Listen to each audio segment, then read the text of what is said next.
जळगाव जिल्ह्यातील बोदोड तालुक्यामध्ये शेती शिवाराकडे जाणाऱ्या रस्त्याची दुरवस्था आहे। शेतकरी प्रचंड चिंतेत सापडलेला आहे आणि संताप व्यक्त केला जात आहे। आपण पाहतोय की हा बोदोड परिसरातील रस्ते आहेत आणि हे रस्ते सर्वत्र खराब झालेले आहेत। पावसामुळे देखील या रस्त्याची दयनीय अवस्था आहे।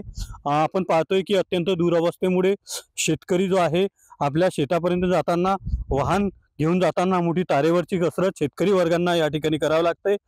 सर्व रस्ता हा पूर्ण खराब झालेले आहेत।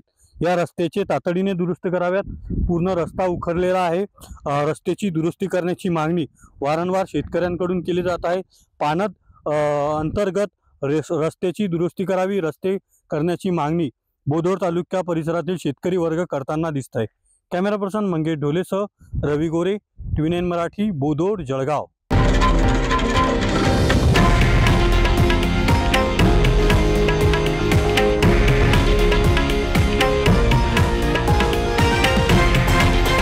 हे आहे देशातील नंबर 1 न्यूज नेटवर्क आणि आपण पाहत आहात TV9 मराठी, एकमेव।